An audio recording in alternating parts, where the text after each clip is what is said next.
We're recording. Okay, we're recording. Yay, go us! We did it! We've hit record. We've done it. I didn't remember I had a podcast. No, I'm happy to be back. I'm happy we're here. We have a podcast. Is our YouTube updated? Okay. I will say that I did spend time updating our website, and I added some additional transcript stuff there. So, like, I have actually been doing things. I did not, in fact, update our YouTube, but I did investigate updating it. I got blocked because I wanted to change the visuals. I was feeling pretty meh about them. Yeah. Yeah. You know, it's I'm looking at our YouTube and it's reminding me that we should do video recording again at some point. We should. I think, well, my office is beautiful now. Like, it's so pretty. Beautiful. Yeah, it is beautiful. We should start doing it again. I was trying to think and see if it made sense to get one of those, like, really soft, small couches to put up against my new fancy wall, and then we could sit on opposite ends of the couch and record in front of my cute little wall, and I feel like it would be adorable. Perfect.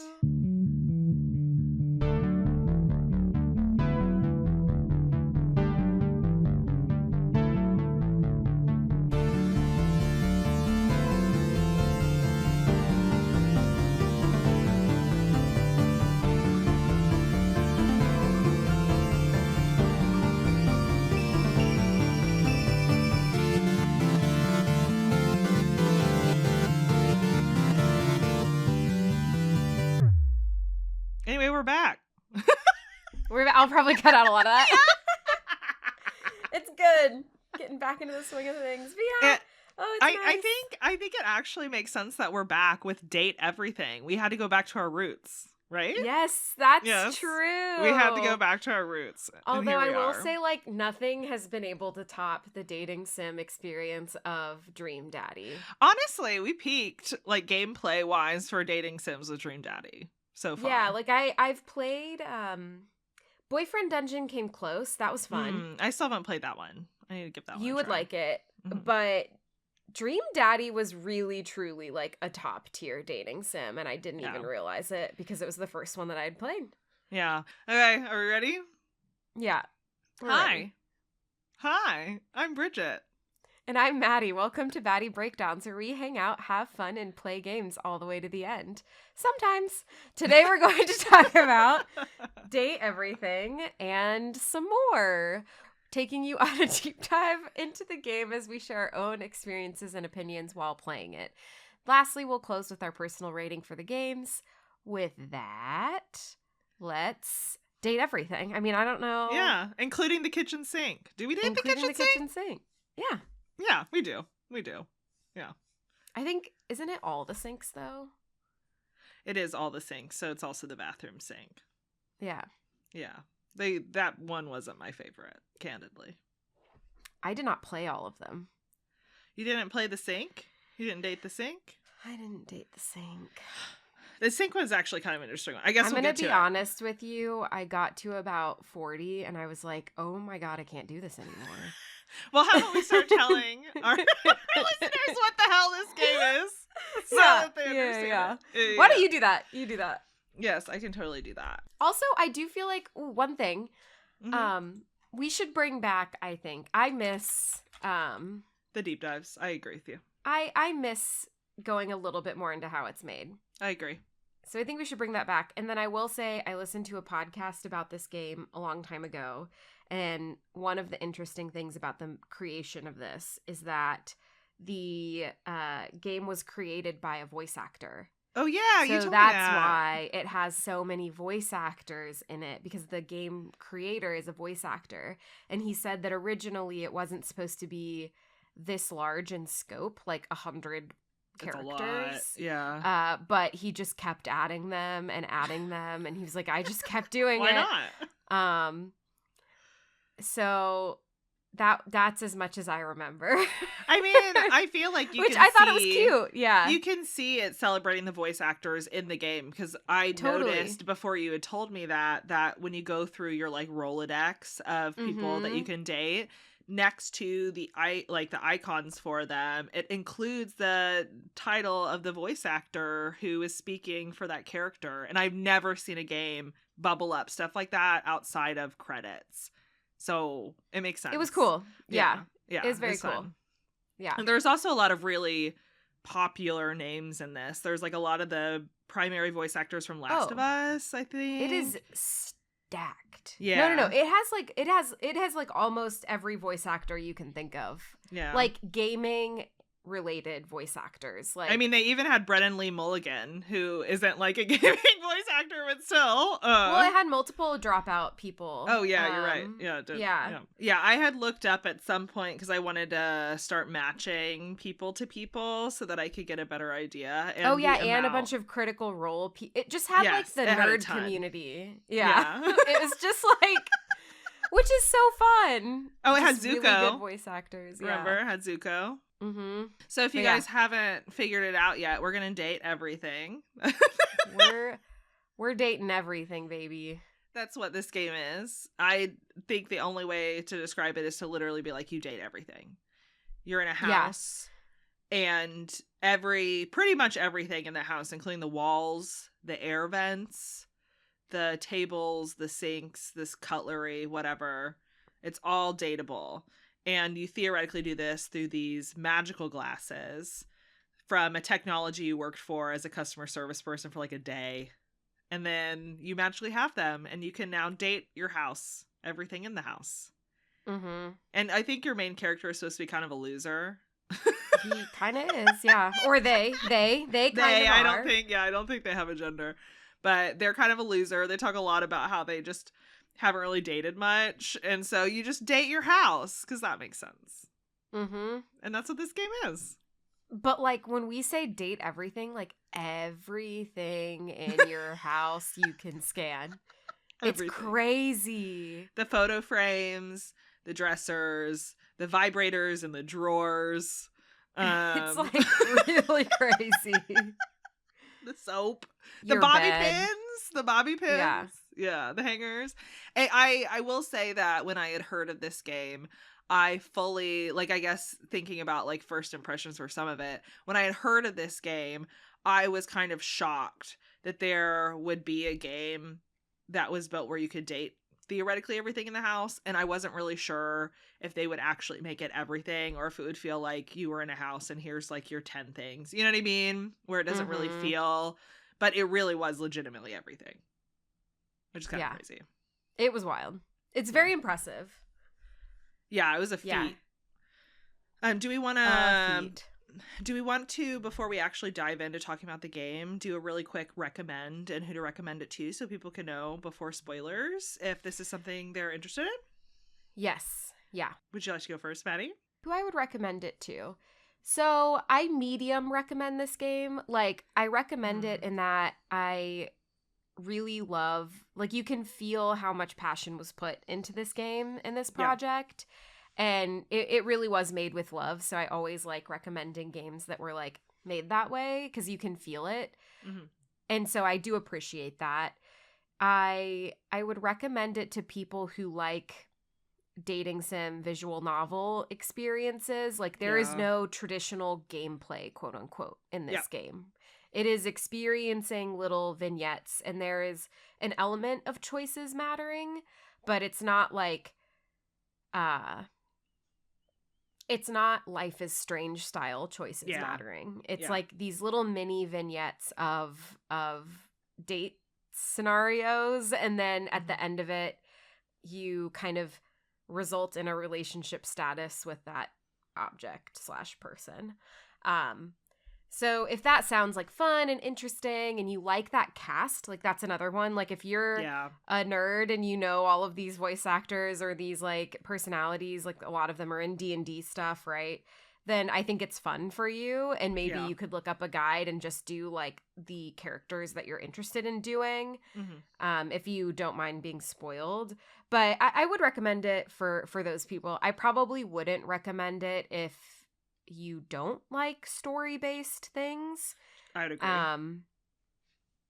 And because it will wear itself out quickly, because that's all this game is.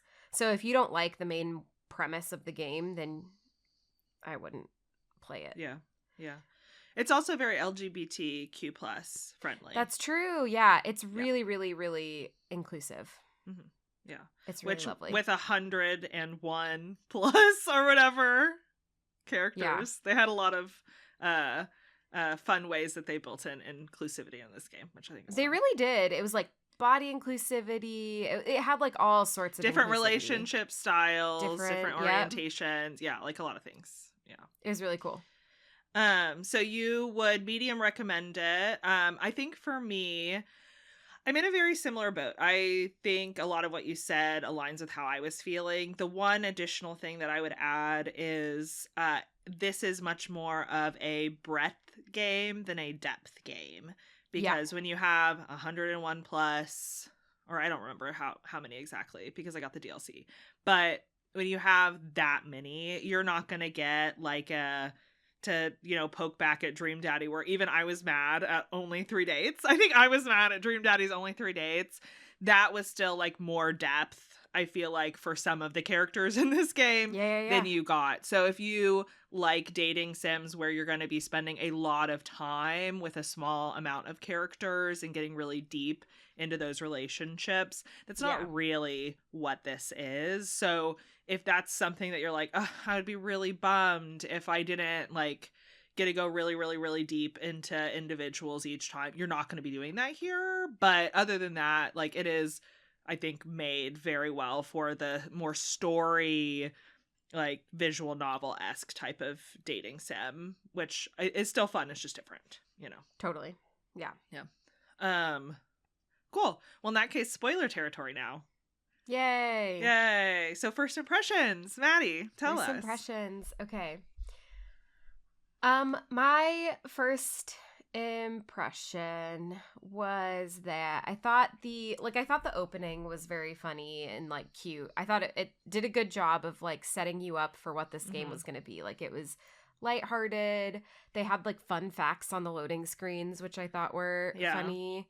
And jokes on the loading screens. And then you immediately, because the first character you meet with these spectacles is the spectacles. Yeah. And so you very quickly realize that like all of these are going to be puns and stuff because her name is Skylar Specs. And then you meet the door who is named Dorian. And so I thought they did a really good job introducing the game and exactly what it was going to be at the beginning. And I thought it was fun. And they obviously have like really good art on these characters too. The character design. Yeah. The character design was really good and super, super detailed and like they really tried in a wonderful way to marry the object that you scan with the character that pops up, but in a like sexy hot way. And it was wrong. Really cool. Like if you, one of the first characters you meet is Betty the bed. Ooh, Betty is so pretty. She's so pretty. But if you notice, like, her ribs are like the wood slats. Yeah. So they really did this awesome, like, detailed character design. And it felt like they really, I'm saying really a lot. It felt like they spent a lot of time designing the characters. Yeah. And being really purposeful with it, which I appreciated. It reminded me a lot of if you watch RuPaul's Drag Race, how they have the themed runways, and a lot of those runways have like fun, interesting themes where I could see like bedtime or whatever being one, and you'd get, of course, some girls walking out in lingerie, and then some that have dressed up like a bed frame, and it kind of the fashion that they pick in the game was so fun because it was really creative like that. It was hearkening back to the motifs of the actual objects themselves while still making them look and feel more human. There were some that did not look human, like Sinclair was just like a fucking sink face, and then the dishwasher was absolute insanity, but for the most part they were like normal human people. and the fashion was the way that they tied it back. Yeah. And I really, really loved it. And though they even tied, I think they also came from a lot of different places, like globally. So also their fashion was globally representative of a lot of their cultures while also being related to the object they are. I don't know. It was really interesting. Yeah. And then, like you said,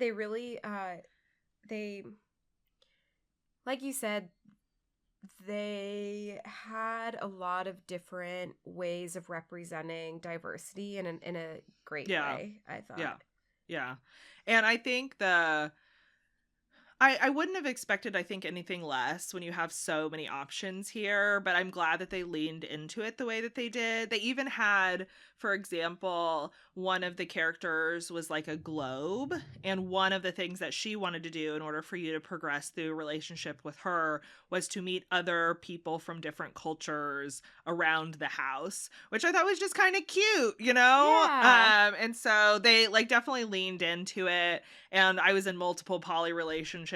I will say that one of my, I don't know if we want to get there just yet since we're technically still right at the beginning, but one of my pet peeves was actually they had all of this good representation for poly relationships, but no one in the house that wasn't in a poly relationship was jealous that you were dating 99 other objects. Like, where's the representation where somebody's like, no, I want a serious relationship? Yeah.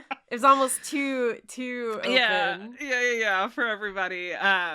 But overall, yeah, I think first impressions for me were very similar. A lot of it around the character design right away was really fun. And the like way that they set you up for being in this house was you were a customer service rep in this like really weird company with like a really angry boss, and you get laid off literally like your very first day. So yeah.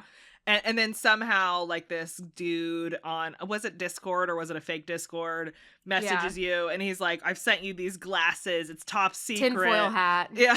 And so, like, the whole premise of it is very silly. You have to be okay with it being so silly. But I don't know. I was really excited for this game, opening it up, and the premise felt really unique. And I was happy to see that they went there, you know, that it was like 100 freaking objects, which is really fun. Yeah. Mm-hmm. Yeah. They went there.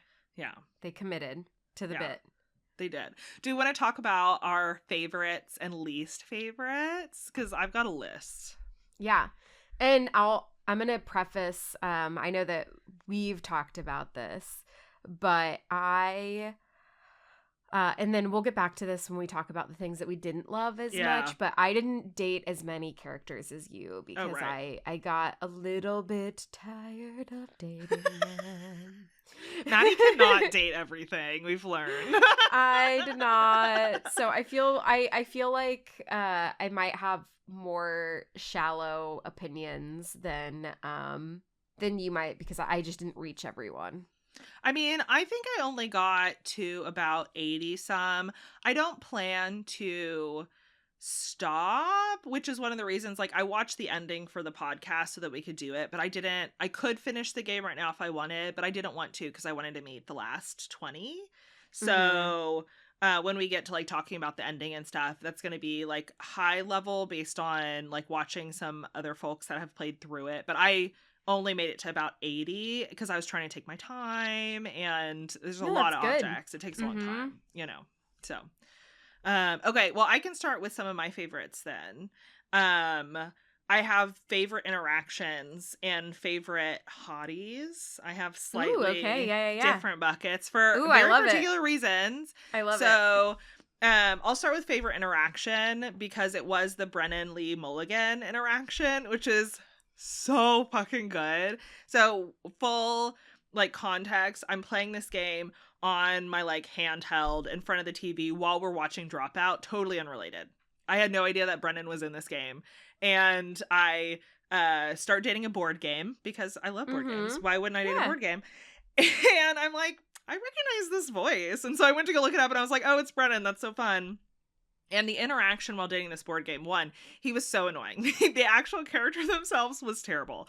And the interaction with him was the funniest thing that I did the whole game. So because he's a board game, he's like, I'm only going to love you if the dice roll comes out positive for me loving you. And you're going to get bonuses based on how well you do, like playing board games with me before that final roll. So you have to play like 3 board games with them. And again, remember, this is a visual novel for y'all who haven't played. So you're like, quote unquote, playing board games, but it's all done like verbally. You know what I mean? Yeah.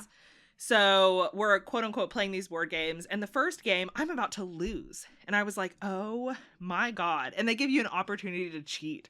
And I was like, I'm taking it, bitches. Like, taking it. So I cheated the first one. I won. He didn't act like I had done anything wrong. He was like, congratulations, you did it, blah, blah, blah. And then I played him 2 more board games. I didn't have to cheat those times. I just won. So I won all 3, quote unquote, but I cheated the first time. So we get to sorry, it's so stupid. So we get to the final interaction, and he's like, okay, we're ready. We're gonna like roll the dice to see if I love you. And then he's like, here's the bonuses that you got for what you won. And then he's like, oh wait, you're a cheater. Oh no, like, of course, no. Of course. And he was like, I'm a board game. What do you think? You think I'm that dumb? It was so funny. And then whenever he finishes like ripping me apart for being a cheater, I still got like pluses for winning the second 2 games. He rolls, and I won the dice roll somehow, so he still had to love me. And at the end, he was like, I guess I love you. I can't believe I love a cheater. It was so funny. The interaction was so good. And if you've watched any of like Brennan Lee Mulligan's like stuff, he absolutely killed it. It was so funny. And the like Parker himself, the character, was super annoying. Absolutely would not date in real life. But the actual interaction thing was so freaking funny. I absolutely loved it. And I would, like, if you didn't play that one, I would go back and like just do, it's just really fun. It's just really fun. He does such a good job. So that would be like my favorite interaction, but fully unrelated to all dating. Like, yes, he loves me at the end because of the dice roll, but there was absolutely no romantic like discussion in any of that thing because it was all just board game competitive dice rolling, which is kind of funny. But, yeah. That was my favorite one. The other favorites that I had looking through, I was really into Dorian. Yeah, Dorian's hot. Did you find Trap Dorian? I did find Trap Dorian. It was so Trap good. Dorian's hot. I was like, could you talk to me more, Trap Dorian? And he wouldn't. So, for those who haven't played the game, one of the fun things about the objects in the house is that the ones that are the same are connected. So, like, Dorian is the door, but each door to the house, it's still Dorian, but he looks a little different. It's like front door Dorian, and he's wearing something different. And then at one point, there's a trap door Dorian, and he looks different, but it's still Dorian. Yeah. And that's like similar to other ones. Like if you have like the light switch, the light switches are the same in each room. The boxes are the same in each room. Which is like a fun detail, and they do the work of making them look different. Yeah. They even have like slightly different, like it's the same person, but they also have slightly different personalities. Like I remember you can get like a mini Dorian because it's like the tiny door in the kitchen that's like a cupboard-esque type of door. I can't remember. And so they make Dorian really short, and he's like, what are you doing? What are you doing? Actually, do you want to tell them about that mechanic really fast? About the love-hate shenanigan? Yeah. That's like the main mechanic of this game is as you're going through and you're meeting these datables, quote unquote, they each have their own little stories. And by the end of it, you either, based on your interactions throughout their like storyline, you either end up with a love relationship where you're, you know, romantically dating, a friendship relationship where you are friends with them, or you can end up in a hate relationship where like y'all have been antagonistic against each other. And then after finishing the interaction completely and getting a friendship or a love, then you get points in a certain stat. As you're building stats, you don't really know what it's for quite yet. Yeah, you find And that then out like half-ish way through. Yeah, only halfway through. You find out what you need stats for. Yeah. But that's the main mechanic of the game is you're dating them. And when you're picking choices, you could try to like tell, and some of them are more clear than like others, but sometimes it's pretty obvious like, oh, this is the love direction, or this is the friendship direction, or this is the hate direction. I did notice some that are harder though. Yeah, some are harder though. Some you have to intuit what the personality of the character is that you're dating and what they would like to hear. So like one of the examples was you can date your couch who's Hawaiian because of like the pattern on the couch, which is fun. And the way that you get through those conversations is by letting him be like quiet, like you're okay just sitting in silence together. And that's just one example. There are a lot of other ones, but when you interact with them, if you have to pick choices, you have to intuit based on the conversation you've had so far that that's what this person's going to want. And you have to consistently pick the quote unquote right choice for that person in order for it to be positive. And some of them, literally, you just have to pick based on like what you know about them at that point. Totally. Otherwise, it's kind of hard. Which I actually didn't mind that. I thought that was I liked that. It added like a slight, like that's where the slight like challenge came from. Yeah. Unless you looked it up, which is super lame. Yeah, I didn't do any looking up for all the time that I played. Yeah. But that's also why I haven't found the last 20 yet. Is because some of them are really hidden too, like super hidden. Like Trapdoorian, you actually have to like move a rug and get into a room, and then you also have to have like a key for him. I found that really quickly because the box quest. Oh, you did that one fast. Do you want to talk about the box quest? I feel like you told me you liked that one a lot. Yeah, I liked that one a lot. Like if we're doing the two that I liked a lot or most is I liked that one, and then I liked the electric box, the Eddie and Volt. I loved Eddie and Volt. Yeah. Those are probably my two favorite. Bo the Boxes was the voice of Ellie, which was also quite fun, and I found them pretty early. And so I was very delighted to do that quest. And I ended up looking it up, and Bo's quest is the longest one in the game. Yeah, I believe that. That one did take some time. Yeah. It was like 17 minutes, which is a lot longer than most of them. Like it was like a full almost 20 minute experience. But their thing is they're just trying to find they're like Indiana Jones, so they're trying to find artifacts. Right? Okay, that's right. Okay, yeah. So they're like Indiana Jones, they're trying to find artifacts. And so you go on this quest. There is a pirate in a bottle that you go on this quest yet, but they're like grouchy with each other, but they're both great. And then you end up going to the basement area where the trapdoor is. And you go on this quest in the basement where you fight off rats, and it's quite fun. It's really delightful. It's cute. And then by the end of it, you meet this like being. The geode? Yeah. Yeah. I can't remember her name because it was incredibly hard to pronounce. But yes, she's like a beautiful geode creature goddess. Yeah. And then you can put her on a shelf, and then you can talk to her. But yeah, it was pretty cool. That was a nice quest. Very wholesome. And then I liked the Eddie and Volt, which was also another kind of involved one. It took time, yeah. But I liked it because they are kind of the same. Spoilers. They're kind of the same person, but kind of not. They're kind of the same person, but kind of not. Like they have represented themselves now at this point as two individuals. So you like talk to two individuals, but their long quest, I think, does imply that they like split apart at some point. Yeah. And they started off as the same person. Yeah. Eddie. And I just liked that one because Eddie was very moody, and you're like, ooh, I want to know like the electric box, Yes, like please tell moody me. guy, because the way that they introduce that whole storyline too is you go into the electric box and it's like an underground like jazz club. Yeah. And he's the bartender at the cocktail bar. I was like, oh my gosh, I'm in a romance novel. Yes. He's like the moody cocktail bar guy, and Volt is like the very extroverted MC of the club.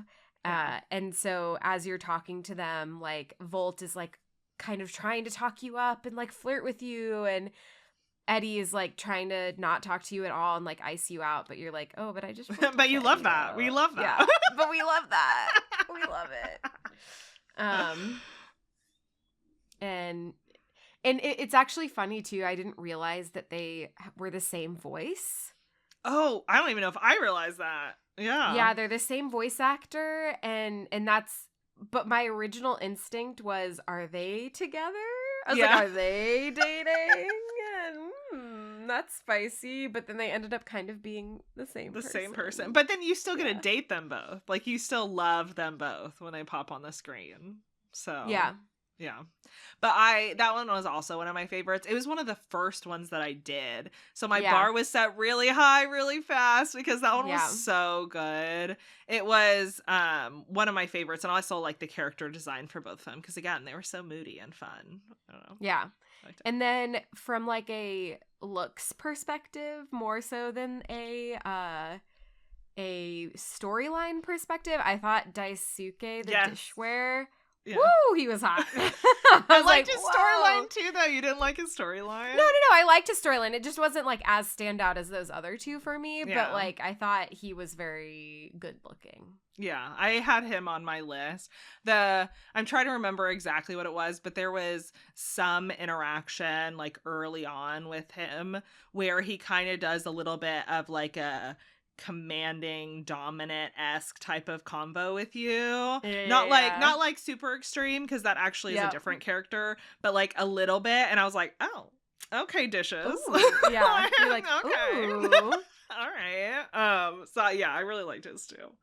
Did you I thought Maggie was pretty fun too. Her little storyline. She was the magnifying glass.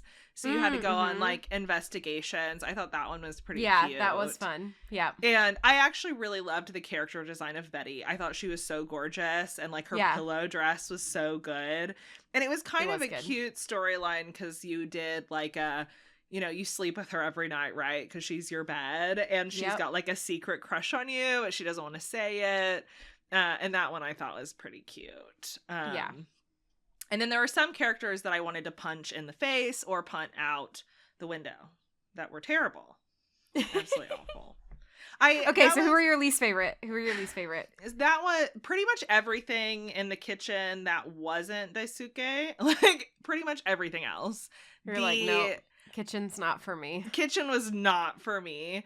The duck, there was like a rebel who is a rubber ducky that was just mean to me, but not in like, it wasn't sexy enough for me to be like cool with how mean they were. And then I hated the Lux the sink? lights. Oh, okay. No, actually, I also hated Lux. Yes, such a bitch. Such a bitch.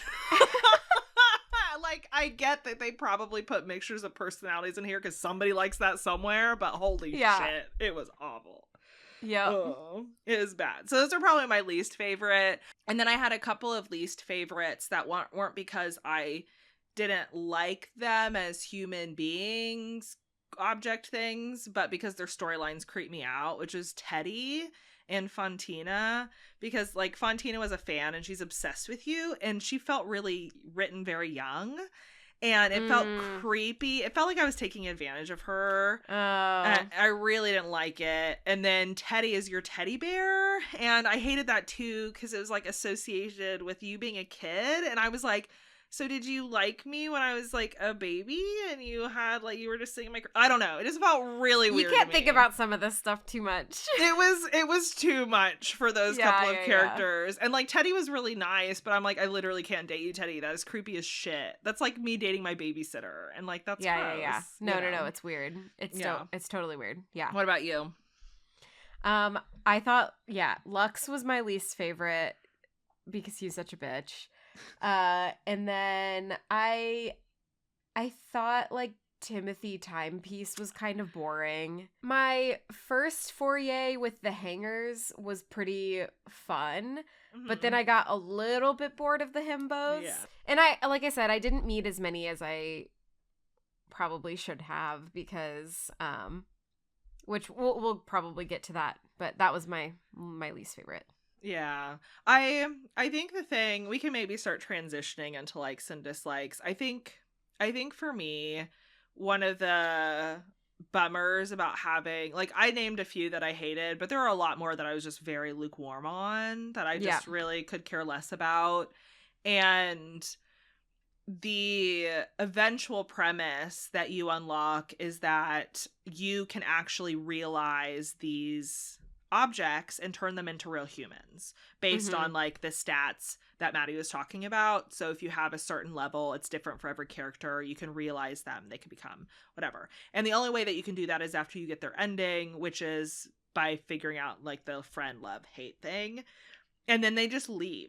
And so the thing that was kind of like a bummer for me, having so many that I didn't like or so many that I was mid on, was that the only way to get like a quote unquote like good ending or the best ending is to get positive endings with all of the characters. And I remember reading about maybe a threshold of like you can have maybe 1 or 2 hates or something like that, but it was very, very small if that's even possible, because that was maybe like a Reddit thread.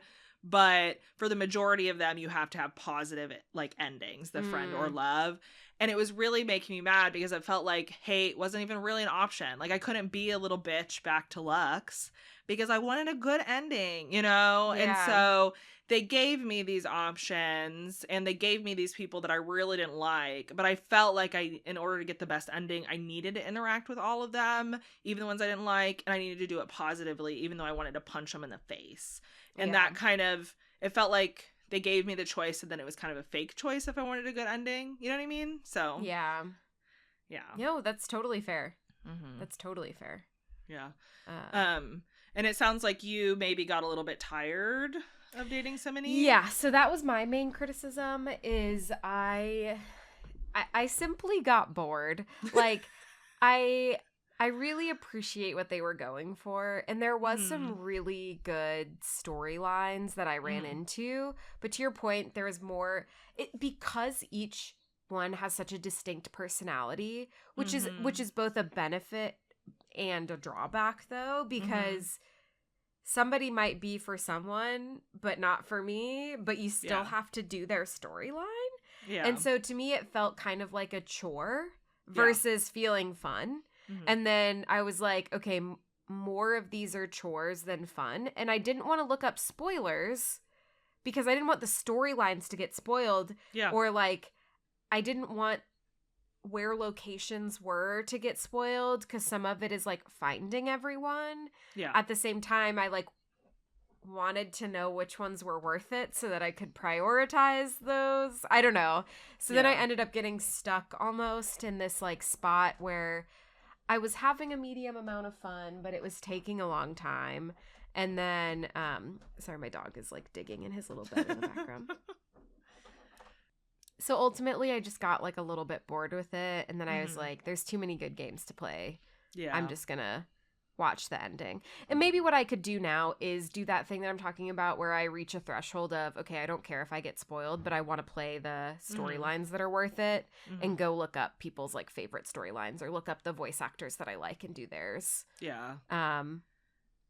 But that's just ended up being where I got to is it's just a lot. It was a lot. It was a lot. And when you have, like, to your point, you have 100 objects, so obviously not a ton of them are going to be the ones that are, like, yours, you know, that you, like, really vibe with. And the storylines, because there's 100 of them, are so short that the like fun of the ones you really enjoy are very short lived. Like Yeah. you had mentioned Bo's storyline, theirs lasting like 17 minutes, that interaction. That was the being longest the one by far. longest. Yeah. Yeah. And a lot of the interactions that I liked, it was kind of a bummer because you meet with them maybe like across a few days, because this game also has a day-night cycle, which is a little weird. We didn't talk about that. I was just about to mention that. It's a little weird, but you have a cycle, and you can meet with them over some days, and then once you finally get like, I can't remember her name, but there was like an office supply girl. And her whole storyline is that she's going out on dates with a lot of the other objects in the house, but they never go well. They're either mean to her, or they just don't vibe, or blah, blah, blah. And I actually kind of liked her. I thought she was cute, having the conversations. She was really like open and honest, and she seems like nice. And like I said, her whole storyline is going out with these people, and then you kind of have bonding moments when it doesn't go well. And finally, you get the chance to be like, no, I like you. Like, you say it kind of a few times through it, and she dismisses it like, oh, haha, you're so funny. Because, low self-confidence-esque type of thing. And you're like, no, I actually like you. And then she's like, oh, you like me. And it's really cute.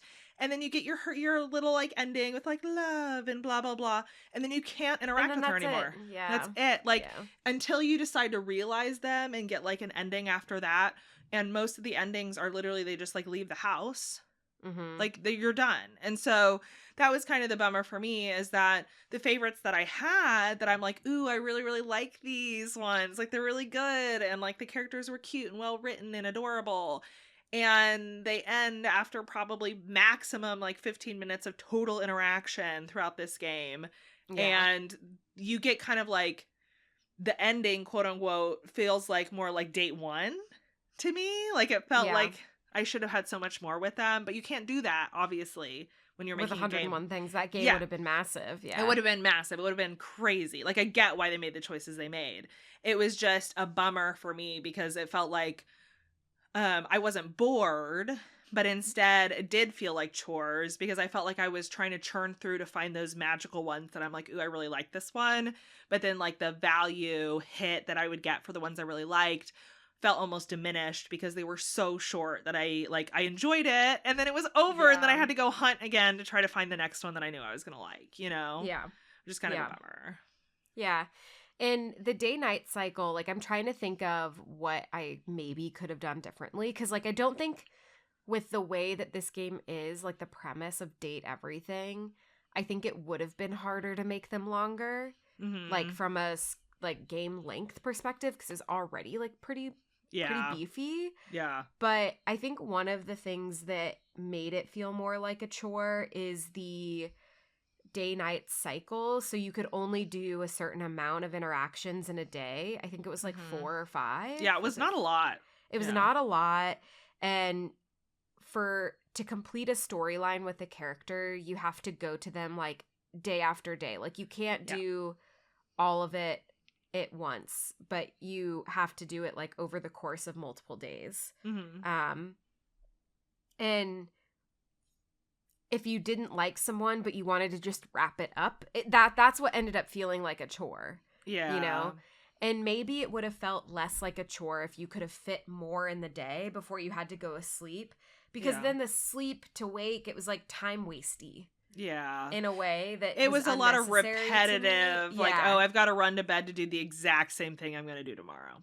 Like, like they could have fit, like, I get why you need some limitations in a day to like have the like days go by, but maybe like 10 would have felt better in a day instead of 5 or something, just to get more going. Yeah, I agree with that. I also feel like, I don't know, maybe it's just the kind of games that I play, but I feel like a lot of games have been kind of forcing their mechanics into a day-night cycle, and sometimes I just don't feel like you have to. Like, you could just arbitrarily change the color of the sky outside. I didn't have to go to bed for some of this stuff. Magic object glasses. Give me some magic go-go pills so I don't just sleep. I don't know, whatever. The day-night cycle they had, it didn't feel like the value for the day-night cycle was there enough to justify it. Like, they had a couple of things that happen only at certain times of the day. And it was kind of fun to be like the windows, for instance, could tell you about stuff that happened over time.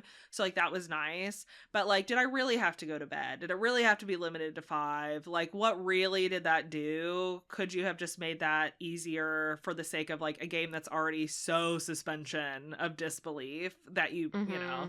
And it was clunky. It was like, oh shit, I'm on the last one. Okay, never mind, I guess. And then go back up. I don't know. I feel like it could have been smoother. Yeah. Yeah. Or they could have fit more just to make it feel less like a chore. Yeah. It felt like you were doing it way too often. You had to do it so much. Yeah. For sure. For sure. Agree. I was trying to think. There was one other thing to me that kind of stood out, which was the tone swapping between different characters and storylines. The game itself was very, like, kitschy, you know, and, like, fun and comedic. And then there were some storylines that were, like, kind of dark. Like, they had really good content warnings before them, though, too, which was nice. They did do that, and I thought they did that in a really smooth way. I actually really liked because what they did is they actually asked you if you wanted content warnings before the first character that would have given you a content warning, and then you could say whether or not you wanted it. I said no bbecause I wanted to be, like, surprised, but for people who want that, that was really nice. Yeah. That was super nice. I think what threw me off with it was because all of the storylines were so shallow. A lot of those things that were really serious, like I'm thinking of the diary. Yeah, the diary was wild. That's the one that I wrote down too. Okay. Yeah. It was dark. And that one, I don't feel like you had enough depth of interaction with that character to justify the level. Yes. Yeah. And so for a more comedic one, like the pirates or whatever, it being more surface level is fine because you're just doing silly things and it's kind of fun, you know? But for somebody who's having like these serious dark issues, and then you wrap it up in like 3 conversations, you're like, oh, okay, you know, is a little awkward. It was a little weird. The diary one stuck out to me extra. Not that it wasn't like I didn't appreciate what they were going for. And I did, like I said, I thought the content warnings were really well done. Yeah. But it was like a pretty serious thing they were exploring where like all of her memories were like your character's worst memories because that's all you wrote in your diary. Yeah. And then it made the diary character kind of like almost like schizophrenic. Yeah. And like because they didn't know who they were, right? Yeah. And major depressed because they had memories of these horrible things that weren't actually their memories. And and so it's really interesting what they were trying to do there because like that's an interesting exploration. Like, what if your diary became a person? Like, what would that look like? Yeah. How do people usually use their diaries? By writing in their worst, like, memories and moments into it, right? And their deepest, like, darkest thoughts or whatever. And so I thought it was interesting, but to your point, it's too... You get 3 or 4 day, like, interactions. To explore that. Yeah. Yeah. It didn't feel, I think you're right. It kind of didn't feel quite right. Yeah, and I agree with you for what it's worth. I feel like there's a lot of creativity just in general in this game, and the kind of takes that they had on these objects I thought were really nuanced and thoughtful for like what really would this object be, and for a game that was like on a foundationally comical a foundationally comical like setup, it was surprising how much effort they took for a lot of those. So I don't want to like diminish that, but at the end of the day, the characters are still so shallow that it felt really hard to explore those serious I mean, it's an concepts. Interesting writing problem. Like, how do you have like a full storyline and 4 interactions? You know, like it's kind of a fascinating prompt from like a writing perspective. Yeah. But it's hard. Okay, should we do wrap up thoughts? Okay, yes, I'm ready for wrap up thoughts. Let's do it. Okay. Wrap up thoughts. Go Bridget. Okay, wrap up for me. I think overall, I had a fun time with this game, and I think that I would be interested to see the kind of games that the creators that made this make in the future, Mm-hmm. because you can tell that they had a lot of fun with it, and there was so much creativity in this game. Yeah. The end result of it, though, is that I'm just not sure that I need to date 100 things. Like, Yeah. the concept was really fun. I don't know that the concept actually worked for me. Maybe it worked for others, but for me, it just didn't. Like, I don't know that there was a way to make that concept work in a way that would have had me really satisfied Yeah.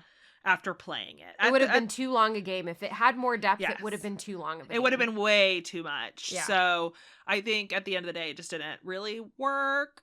But I'm happy that they were trying. I'm happy that they tried a game like this. I'm happy that we live I in a agree. world where a game like this exists. Like, that's really fun that somebody tried it. So I'm really thankful for that. And overall, I did, mostly enjoy my experience. And I do want to try finishing it out. But, I'm at a point where it'll be bits and pieces here and there to finish it. But overall, I thought it was a fairly okay game.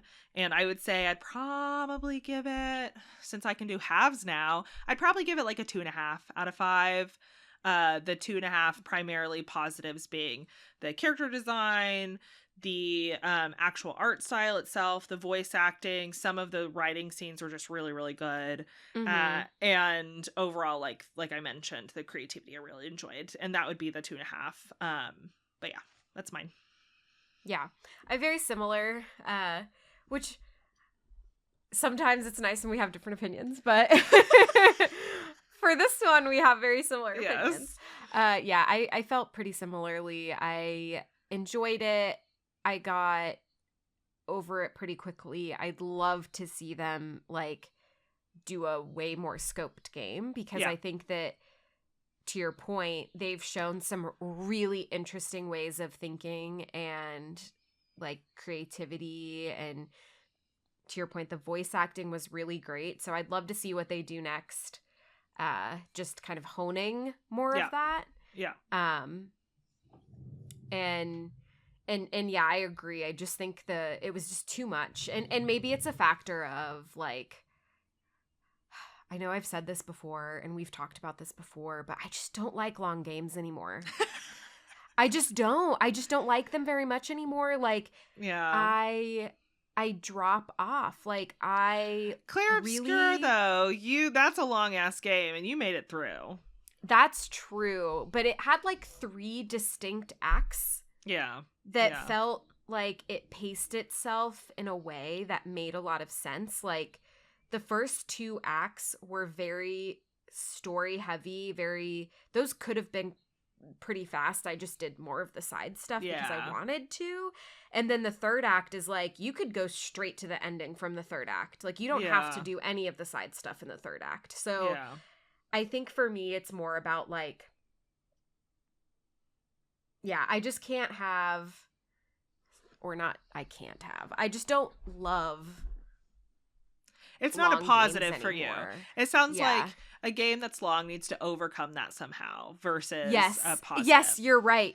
It's almost like it is rare for me. Like, the quality bar has to be so much higher for me to enjoy a game that's long than like a shorter one where the quality bar can be a little bit lower. But I don't know. Yeah, like, I just have started to really appreciate editing. Mm-hmm. Like, did we need the diary at all as an object? To your point, did we need the teddy bear? Like, we did not need that teddy bear. It could have had less objects in the house, and maybe it would have felt a little bit better. Mm-hmm. Although now I'm just, like, remaking their game, but, like, I don't want to say that it didn't, just because it's not for me doesn't mean it's not for someone else, right? Yeah. I think, I don't know if we're actually unusual or not in the take of liking shorter games now. I think for me, when we say shorter games, it's still a huge time investment. We're talking like 15, 20, sometimes 30 hours, right? Like, the short, quote unquote, isn't like a 2-hour kind of experience, right? Yeah. And so I don't know if we're unusual in that take, or if it's just the time in our lives because we both work and we're not old. Okay. We're not old, but we're No. also not kids, right? Like we don't have infinite time. So I don't know. I don't know if we're unusual in that, but I'm kind of in the same boat. I think for this, it felt like it's just kept going, kept going. And I don't know that I needed it. But with that being said, there are some games that like I'm like, okay, yeah, like let's keep going. I like it. That's great. And this one, I don't know. I didn't need it, which is fine. Maybe it's this like thing with the. I just kind of thought of this as you were saying it. There was too little gameplay for like the keep going. Yeah. That maybe because it was all story, maybe that is like the difference in something where you're like, oh, I'm going to keep going. Like if Hades, for example, which I think you even dropped off of, but like, the story was really good for me, but if it was more heavy in the story and the gameplay was kind of shit, I wouldn't have that like keep going. Like it was because it married the good gameplay and the story that it felt like I did want to keep going on it. Yeah. Yeah, I don't know. Yeah. I agree. Maybe there's something to that. Yeah, I think I agree with you for sure. And for what it's worth, I still put about my solid normal 15 to 20 hours in. Nice. Yeah. I didn't give it a rating. I would agree with you on a 2.5. And I'll do 2.5 Eddies. Ooh, 2.5 my Eddies. favorite. Oh no, I didn't give mine one. I'm gonna do 2.5 traps. Nice. Yes. I feel good about that. Okay, are we cutting this? Are we doing an on topic? We've been playing so many games. I know that we've been gone for we actually have been playing games. We've been playing so many games. We've been playing games. Yeah. I think we stick it to the end of this. That feels good. Let's do it. Yeah. Okay, on topic. Yes. Game wrap up for the last 2 months. Yes, and like legitimately, I've got 5 games on my list right now, and I finished 3 of the 5, or 2 of the 5. The third one, I don't know if you actually can finish. But I've been playing quite a bit. All of my stuff has been cute and cozy, mostly. I love it. Okay, tell me. I finished one of my games. I've played 4 games in the last 2 months, and I finished one of them. But I would argue that 3 of them are near impossible to quote unquote finish. I'm curious to know which ones you find impossible, and if Silk Song is considered impossible. It is. It is. Okay. I want to hear your list. Or maybe we can, if you did 5, I did 4, we could do one by one. Okay, that sounds good. I'll start with Hollow Knight, since I know that you're playing Silk Song, so I'm cheating. We'll do like a mini breakdown. Yeah, so I had not played Hollow Knight because I live in a box, apparently. We have a gaming podcast, still apparently live in a box. I just hadn't picked it up because, you know, sometimes you get a little intimidated, like hearing about something being so good for so long that I was like, ooh, what if I play it and then I don't like it? Because that happens to me, apparently, because I don't know. And I picked it up. I am probably not like halfway through from a stance of like 50% completion, but like halfway through the areas, you know that distinction. Yeah. And I'm currently stuck in like the gem mine area, which is like kicking my fucking ass. But I have actually been enjoying it. It was hard, and like I said, I'm really stuck right now in the gem area, but for the most part it's been really enjoyable. It's a beautiful game. I was surprised that I've been able to progress as far as I can without getting frustrated. Like I haven't really hit frustration point yet, which I was surprised for myself considering, you know, my normal games that I play. You did the mantis fight, right? Yes. Yeah, I did that one. Yeah. And then I also did the oh man, I can't remember what it's called now, but no, we're never going to get there. I did a few bosses. Yeah. And a couple of the bosses I actually beat the first try. I was like, oh, nice. Go. I know. And then some bosses I wanted to kill myself a little bit. That's fine. But it wasn't so bad that I felt like I wasn't making progress each time. Yeah. I actually have been really enjoying it. With that being said, will I ever finish it? I candidly don't know, because I don't know how much the difficulty escalates up. And I've heard that Silk Song gets even harder, so I'm like not breaking down the door to finish this to try that, you know? Yeah. So that brings me to mine, which is I did try Silk Song. So I Yeah. played Hollow Knight. I think I did it for like, I want to say I did it for about 50 hours before I wow. put it down. I did Yeah. not roll credits on Hollow Knight. It just reached Mm. a level of difficulty where I was like, okay, I feel good about like putting this down. Like I had fun. It was a really pretty game, but like Yeah. I'm good. And I did really enjoy the 50 hours. It's like I said, it's gorgeous. There's some really satisfying gameplay moments. Totally. And then I was very excited for Silk Song because I liked Hollow Knight, and I was like, oh, great. Like I was expecting to be able to do the same thing where I got a certain amount of Get to a time and then it would get too hard. Mm-hmm. That point was really early for me in Silk Song, like a lot earlier. I think I got 12 hours in Oh my before I hit that gosh. point in Yeah. Silk Song for myself. Beautiful game. There were some really fun gameplay moments. It's simply too punishing. I'm just not good enough. Like, I wish they had the Tunic style Yeah. accessibility type difficulty settings, and I get that there is a discussion to be had here of like game devs that specifically don't do that, and I get Yeah. that it's an artistic choice. I just want it for myself because it is such a beautiful game. And I thought there was like little side characters that I really liked. Like one of them that you're meeting along the way is this little bug, and she has a little thing and she's like da da da da da da da. She's like doing on like a little cowbell. Yeah. Cute. And then the guy that you buy maps from, you always like can hear him, and he's like, I have these songs stuck in my head. He's like, ah, yeah, yeah. And it's great. So there's like these little moments. And when I was playing it, I got all of these Instagram reels that were like club remixes of both the of little those noises. songs. That's so cute. I love that. They're like, da, da, da, da, da, da. It's like me and my White Lotus theme song remixes I have favorite on Spotify. Yeah, then there's like the people in the club are like, Yeah. It was gorgeous. It was such a pretty game. Like the art is just insane. The music is so good. Just too hard. It makes me Yeah. sad. I wish I was better at video games, but I maybe if at some point I don't have a job for a while for some reason, You're like, this I is- can this is like the skill really that I'm gonna try. be Look, building up. that Silk Song can be on my list. Elden Ring is on my list for when I don't have a job. Like, Yeah. yeah. I just feel like I feel like we could get good at video games to that level if we wanted to.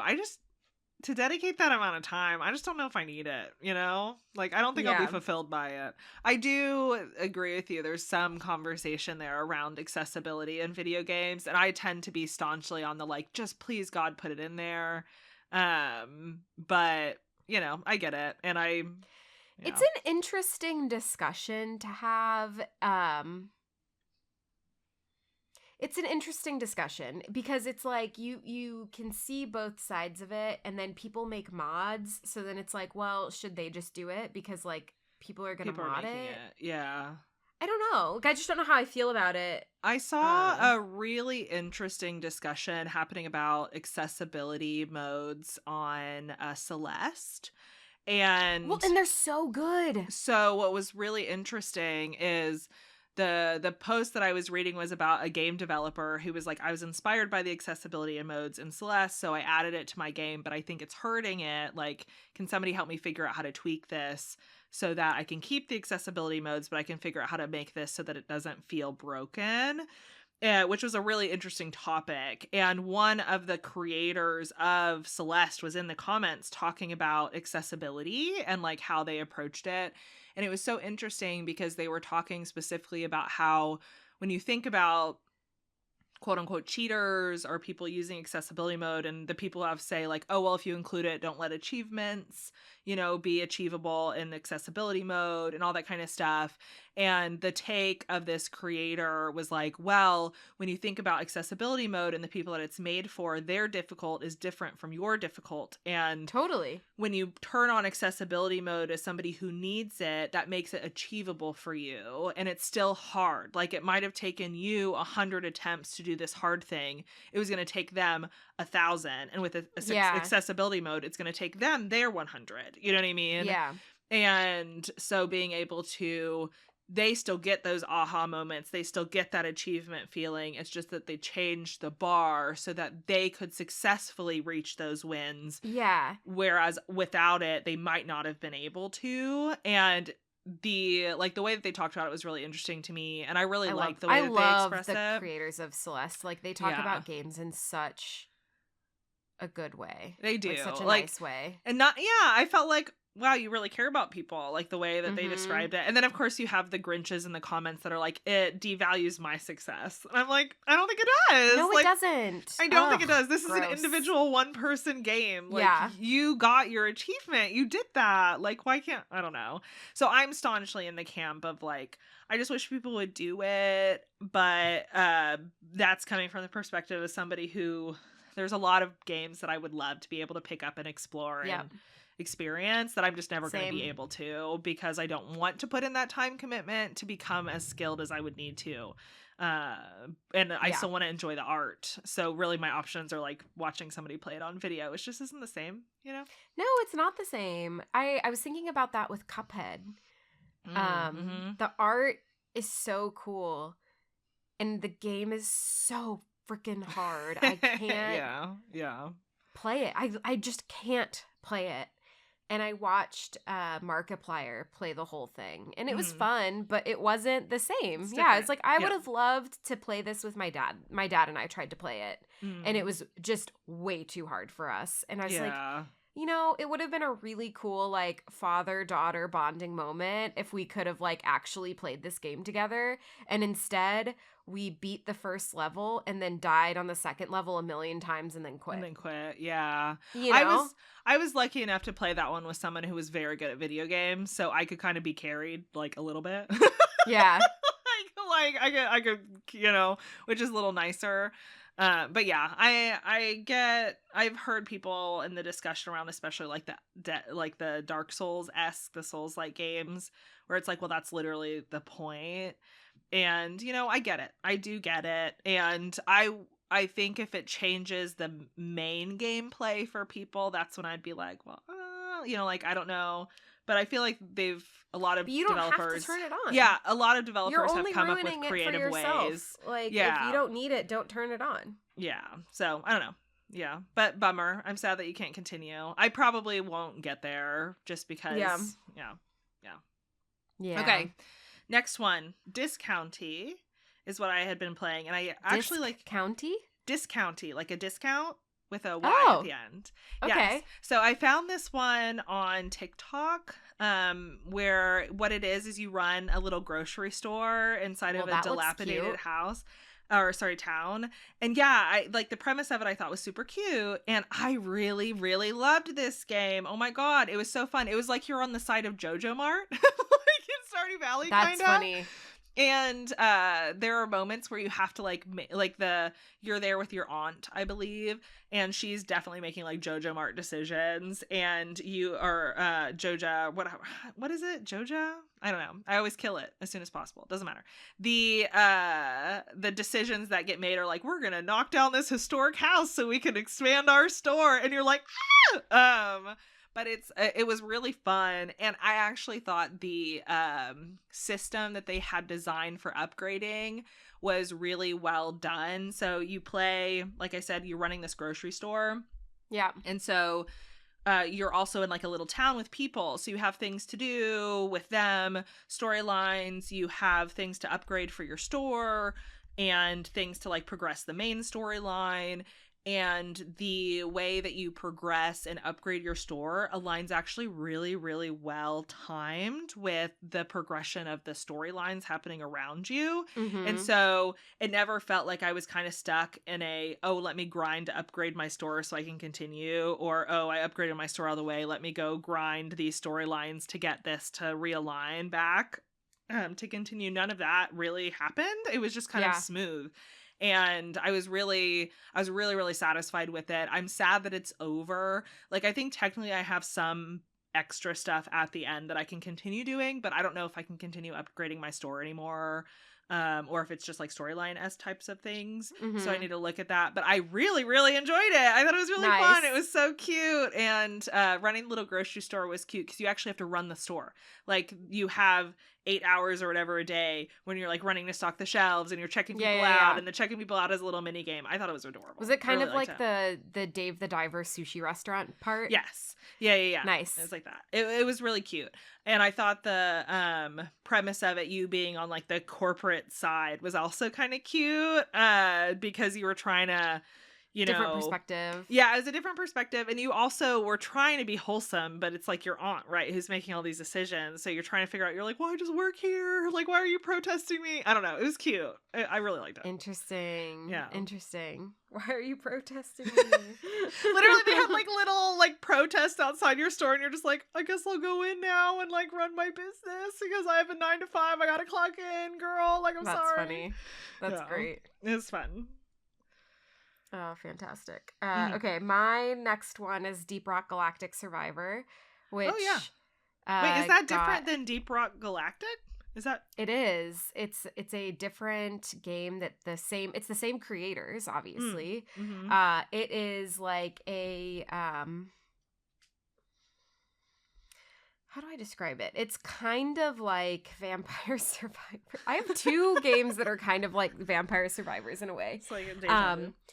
But it's just the best comparison from like a gameplay perspective. But Deep Rock Galactic Survivors is a like top down. So it has like the same characters from their like live service Deep Rock Galactic one. Like all of the same different character builds, like the engineer and the driller and all of that stuff, except it's like a top down thing where you get dropped with your thing, and there's 2 different modes. There's the escort duty, but it's top down, and then the swarms are coming and you're picking up items and you're shooting. That's what the Vampire Survivors like thing is like you're shooting guns and you're picking up items that like add more types of guns, so you're shooting more different types of ammo, and then it ramps up in difficulty as you go, and then you can like, so is it like a roguelike then? Kind of. It's not a roguelike as much as there's like levels. It's like level progression, but it's the same core game. Gotcha. But you do retry it, like if you don't finish it. So each one is like for escort duty, you drop in, and there's 3 levels of difficulty per normal level that you're beating. But if you don't get it, then you restart the whole thing. And then you have different challenges that you try to make. So it's very fun and addicting from that perspective to play. But right now, so DK and I have been playing that. I was going to ask if it was multiplayer or not. Yeah, but it sounded like it was. No, it's not multiplayer. We just sit there and like pass the controller back and forth after each round. And that was working for a while, and it was really fun. And then we hit a difficulty level because there's also resources that you collect for long-term upgrades to your characters. But we've hit a difficulty level that we can't progress. So you have to go backwards to like So we have to grind. And we're like, oh, I just don't want to do that. I just don't feel like it. But it is really fun, and it's on Game Pass, so it's like easy to play if you have Game Pass, and like very much worth your while. And it's one of those where you can like pop an audiobook or a podcast on and like play the game at the same time. I like those. Kind of deal, That's which nice. I like. Yeah. So yeah, good. There we go. Deep Rock Galactic Survivor. Recommend. That was good. I like it. I also forgot. I have one more game that I played that's not on my list. Oh my but gosh. it's okay. I know. I'll go fast. Is This Seat Taken? I'll talk about next because I did finish that one. I bought this one because you recommended it. Yes. So I won't spend too play much time on it so I don't spoil it for you, but it's just an adorable little puzzle game. When I was playing it, I was like, wow, I want like more of this. It was just so cute. You have to put people in different scenes based on their traits and like the things that they like and dislike. So some people don't want to sit next to like stinky people on the bus, you know, and then other people are like, no, put me next to my friends, kind of thing. And the actual game itself is really like they have writing and stuff. There's an actual storyline as you're going through, which is like a very light storyline, but it was still fun, and the writing was really like cute and comical in some places.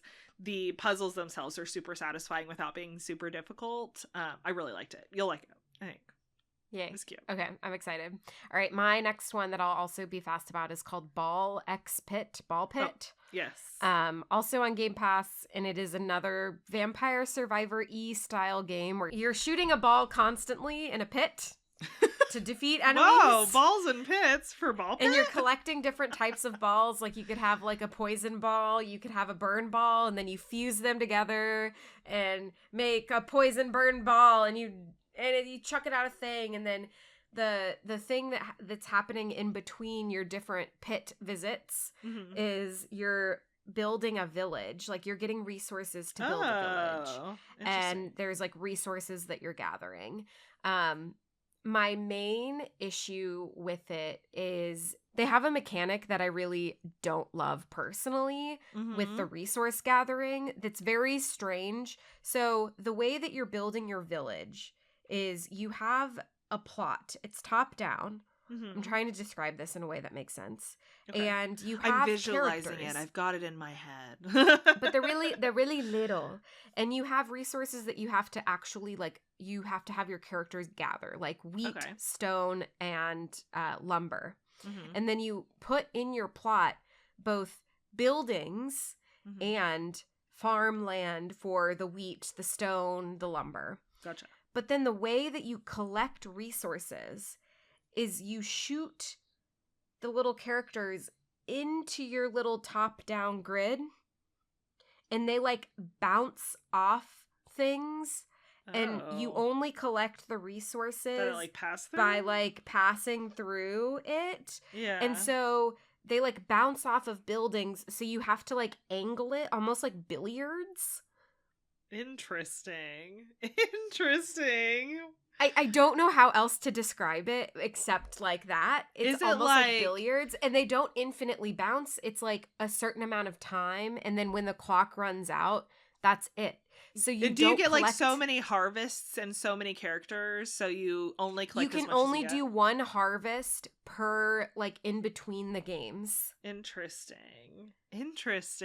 So you have to play to get another harvest, but sometimes, and then as you grow, your harvest becomes less and less efficient because your plot is so much bigger. Yeah. And you have to bounce your little people off of lots of people. I just don't know why they did it. It made it unnecessarily irritating. Well, I was going to ask, do we think that it's a fundamental limiting thing so that you don't get overpowered too fast? Is that it must be, right? That it must be. Yeah. It just irritates me, and I've already hit a little bit of a wall because it's really hard, and I don't want to just keep grinding and harvesting and grinding and harvesting and losing and harvesting.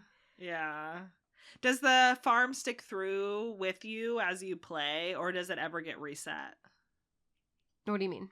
Oh no, it sticks with you. It's your one village. Okay. So far, at least. I don't know if maybe it changes if you beat all of the pits. Yeah, interesting. It feels like it would be really annoying, candidly. It does not sound fun. But that's the only mechanic that annoys me. Otherwise, it's pretty fun, but yeah, I'm already kind of getting tired of it. Bummer. But I did play it for 5 hours straight the first time I played it. And then I played it for 5 hours this morning straight. So so it has a fun game loop, is what it sounds like. Yeah. But it's a burning fast and bright. You know? I feel like it's gonna sunset for me pretty quickly. Yeah. Which is fine. You got a good solid 10 hours of fun out of it, at least. Yeah. And I would recommend it still. Oh, good. If you like those types of games. If you like Vampire Survivors, give this a shot. Yeah. Cool. Well, next up for me, Tiny Bookshop. I'll keep this one quick. I also bought this one. Yeah. This one is very cute. You run a little bookshop out of a tiny cart in a seaside town. And you have a day cycle where you open your little bookshop and people come. And the main gameplay is while you have your bookshop open, people will ask you for recommendations, and you have to go through the shelves that you stock to try to find a book that meets their recommendations. I think for me, it is very cute. It is definitely interesting mix. So you mentioned earlier, like, oh, this is the kind of game you can listen to a book and play at the same time.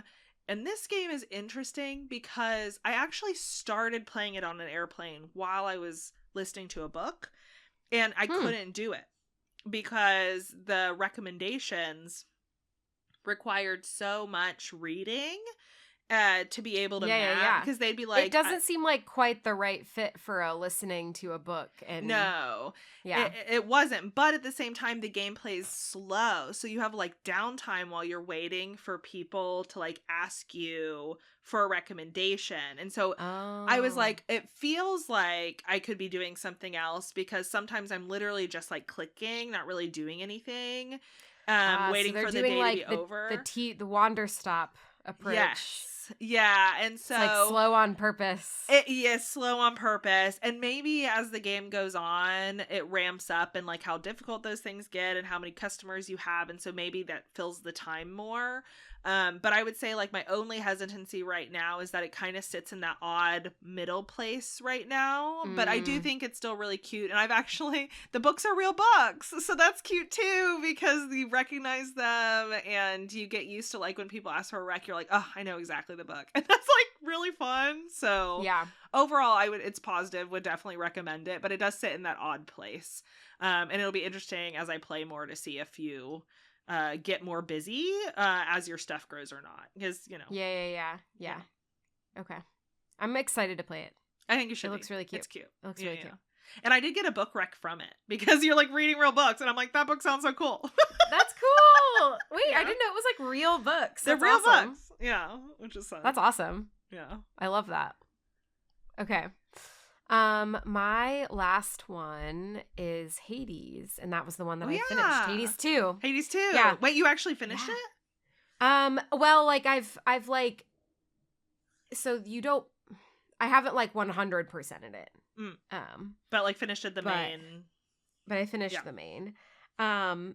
It's really good. I liked it a lot. I thought the gameplay was really fun. The story in the first one I liked more. The gameplay in the second one I liked more. What was different about the gameplay in this one? Well, and it's actually so interesting because it took me a bit to get into it because the play style is so different, which I think I talked to you about, but I don't know. I got you, like it was like a little bit, so I'm curious more. Yeah, so in the first one, which I actually really loved, I thought it was very thoughtful how different it was and super purposeful based on the characters. So the first one, Zagreus, is his powers are like he has like fire feet. He's fast. Yeah. And so a lot of what you're doing is like you're clearing rooms quickly. And it's more about like close combat and quick, being fast. That's the first game. The second one, her powers are more like witchy. And they're more area of effect based. Like you have like a spell cast like in this circle that you want to trap people in and then deal. It's more about ranged damage. Gotcha. So you like trap people in a circle and then like do range damage. But it's slower. Like you have to take your time. You can't brute force it. It is not like the first one where you're like dashing around a million times and like and like dodging a ton. Like in this one, you have one dash and you don't get more dashes because she's not a dash character. Crazy. She's a range character. So you have to change how you play. Yeah. And you have to take your time. And I thought that they did a really good job making it different and interesting. Yeah. But keeping the fundamentals of what made it fun, which is like the different weapons, the different power-ups, the different like god boons. And those were also interesting, and we got new gods that we met in this one. Cute.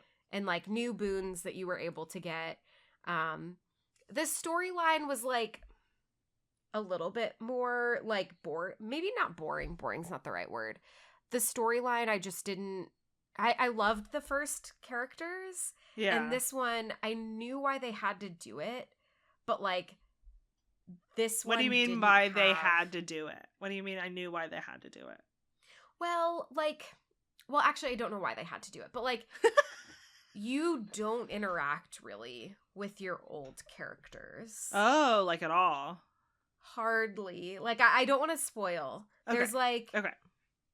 The bulk of it, though, is not interacting with them. And I, like, missed them. And then the datables in this one are not as good. Oh, okay. Like, the women that you can date are two sisters who are Nyx's daughters, Nemesis and Eris, who's the goddess of strife, and Nemesis is the goddess of revenge. Nemesis is like an enemies to lovers mini storyline, so that was like we like those. I typically love those. Yeah, but it just didn't hit as good. I don't know, like they're like when they started getting like a little bit flirty, like it wasn't as fun as like the other games that the first one. Yeah. Maybe it was just like the characters.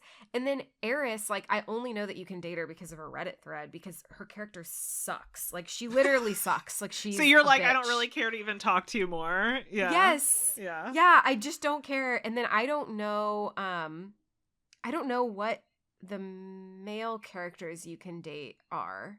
I haven't figured so that it's one not out even yet. so it's not even super obvious. It sounds like for somebody like I think you can date Icarus, but like you have to run into him, and you only run into him by chance. You have to run into him a certain amount of times. Lot. Yeah. So I think it's just gonna take a little bit. Yeah. And he seems interesting, but not like interesting enough. Yeah. Yeah. Like, I just am not drawn to the characters of this world as much as I was drawn to the characters of Hades 1, if that makes sense. I'm really surprised that, I guess I don't know enough of the storyline for spoilers, but from what I know about Greek mythology, I'm surprised that there's not more overlap. You know what I mean? But... Interesting. And I think they purposefully made it not overlappy, like, because they wanted to be pretty different from the first one, and it was fresh, and you have, like, a new cast of characters. I just didn't like this cast of characters as much as the other one. Is the story progression still the same? So, like, every time that you finish a loop, it's, like, changing and more things are happening? Is that still the same? Yes. Yeah. Oh, okay. And then this time you can go up or down, which is also quite fun. Ooh, that's interesting. So that's like there's like parts of it that I like more. Like I was like, oh, cool. Like you can fight your way up to Olympus or down in the underworld. That's cool. Like you have both options. Yeah. And if you beat the Olympus ones, then you have your little powwow with the Olympian friends. Yeah. And then if you beat the underground ones, then you do a thing that I don't want to spoil. Okay, great. But like I think it's pretty obvious that the Olympus one is you're going to Olympus right. because you're yeah. you know. Yeah. So anyways, I thought they did really good, and it wasn't like I hated these characters. I just wasn't as drawn to them. Yeah. And I still really liked them. I still really liked the game. I thought it was really fun to play. And I did like some of the witchy stuff. Like I thought that was fun. Would you recommend, as somebody who never actually finished the game, the first one, that I would need to finish that first to understand the second one, or could I just play the second one? I could give you a recap and you could play the second one. Okay. All right. I actually really enjoyed it. I just never kept going after a specific point. And every once in a while I re-pick it up. It's just that when I re-pick it up, I only play for like an hour or two, you know what I mean? And so it's one that I haven't like fully abandoned. Like I still have it installed and I'll pick it up. Yeah. But it's not one that I have, dedicated. Like I don't sit down and play it for like 6 hours at a time, which is a little unusual for me. But I did really like the gameplay. I thought it was fun. Maybe you would like the second one. I don't know if you're much of like a ranged combat I am usually a ranged person, which is why it's kind of interesting you were describing the different combat styles. And I'm like, I feel like I tried to play ranged a lot on the first one, and it didn't really work out that well sometimes. You know what I mean? So maybe you would actually like the second one better. Yeah. Yeah. And it has the witchy stuff that you might like. I do love witchy stuff. You know that. Yeah. Yeah. I feel like you should, like, I think they did a really good job improving. I almost want them to, like you can tell that they got better as game creators. Do you know what I mean? Yeah, totally. Which is really cool, right? Like, you could tell, the first like game, the game is still design in, like, my top games of all time. There's nothing wrong with it. But like I loved that you could tell that they became better like game designers and game creators and like put that into the second one. Yeah. Because the gameplay just feels like an Really ounce tight. better. Like they Yeah. balanced it like a little bit better. Interesting. Okay. Well, in that case, maybe I'll ask you for a TLDR for the first one so I can try it out. Yeah. Find out. Okay. Exciting. Well, and that sounds like a recommend also. Yeah. Very much recommend. Okay. It's going to be on my list for end of year for sure. Ooh, okay. Okay, I can do my last two. Little Rocket Lab is the one that I'm actively Yours are all playing. so cute. Little Rocket Lab I accidentally picked up because I was doing some testing at work and I needed to install a game and that one looked small, so I was like, I'll just install it. And is this then one later also on Game Pass? Yes, it's on Game Pass. And so I was like, oh, I'll just pick this up because I was jumping into the airplane and I didn't have much installed. So I was like, whatever, I'll play this. It's installed. And it's really cute. It's like Factorio, kind of. Oh, and you like those games. And I love those games. So it's like a factory building game, but it's in like a Stardew Valley town. And so you have like little characters you get to know. And to be fair, the like relationship part is pretty non-consequential or inconsequential. Sorry. It's there and the characters are cute, but they're not like necessary to interact with. The town feels really empty, but it's because you literally fill it up with conveyor belts and shit, like hoarding everything everywhere. I've really been liking it. I'm not... How far through am I? I'm a pretty good, probably like 20-ish hours into it, and I'm on whatever their second act or third act is. I think third act. The seasons change with the act, which is kind of interesting, but you're building a little rocket. Your mom died and your mom was building a rocket with your other family member, I think grandma or aunt or something. And when your mom died, you left because you used to live there, and now you're back as an adult and you want to build the rocket again. So I don't know. It's really cute. Really like it. That is cute. And I don't know that I had to have a Factorio-esque type of game inside of a Stardew Valley world, but I'm not hating it. So, it's nice. And then my last game is Pac-Man World 2 Repack. Ooh. So I used to play this game with my brother all the time growing up, and I never beat it because I was a little baby and like playing through it. At some point, we accidentally wiped our SD cards. Or our memory cards, and the memory card had me in like the last boardwalk world right before the final boss and wiped it, and so then I had to start all over. So I played this game a lot because then I tried to get all the way back there and then I just never finished, and so it was fun as an adult to go back through and play again. And it was so easy as an adult. Like, it was so easy. That's funny. So, although I was reading about the differences. So, is this a remake? It is a remake. So, the levels are close, but not identical. They've made the bosses different, which I did enjoy. Like, the bosses were different. They made a lot of quality of life improvements. So, example, which some people I noticed didn't like, but I didn't mind it, is like when you were double jumping, you get like a circle where you're going to land. And in the original game, you didn't. So you're like bouncing through tree tops and you're like, pray, I'm going to land in the right spot. And then they added some new mechanics. So the double jump, you can actually, in the original game, you can only jump one height. And this time there's a way to jump higher based on timing your like jump, which makes for interesting like puzzles or trying to reach stuff. And so finishing the game wasn't co-op? Really. Yes. So there is a co-op option, but I didn't understand it because you're like in charge of a little drone thing. And of course my brother wasn't here. He's, where he lives. And so I didn't try it out, but yes, there is. But overall, I really enjoyed it. The difficulty, I think, will come if I try to 100% it, because that gets tricky because you're trying to like beat really specific times. Like, it's time trials for a lot of the 100%ing the different levels, and that's pretty difficult. And there's also like I beat the game, and then there's a whole second game in like an underworld, which I'm currently playing, which was new. So that's all been fun too. So that's all new. Okay, that's fun. Yeah. So it was definitely, I feel like, a worthwhile remake. And as somebody who played it so much when they were little and have so many memories of it, it's really fun. I thought they kept the spirit of a lot of it. Although I do really feel like there are some areas that I know that I'm an adult now and I play a lot of video games, but I do feel like there are some areas that got a lot easier. Like there is a snow area specifically. I remember dying on that shit like nobody's business. Absolutely nobody's business. And I beat it in one try this time, you know? And like I just don't feel like it would be that much of a disparity. Maybe I'm wrong, but anyway, I thought it was a good remake. It was fun to play. Good. And that's my list. That's a whole heckin' lot of games. 6 games. You did. Look at you. Look at me. Wow.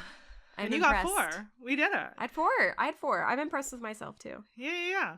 I feel like this should be a positive, supportive thing for our listeners to hear that we did not take 2 months off of gaming. We just we played a lot. It was just hard to find time, and I haven't been feeling well, so it's been rough. I also feel like it's hard because it's like finishing is the part that but it's our hook.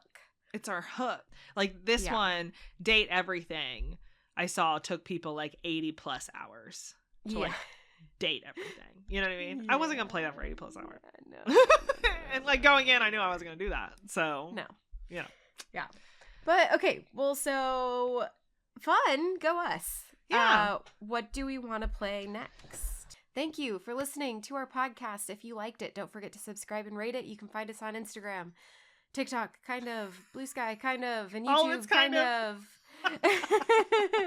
For what it's worth, if you reach out to us, we will see it. We've just not been posting. Yeah. So, yeah. Yes, true.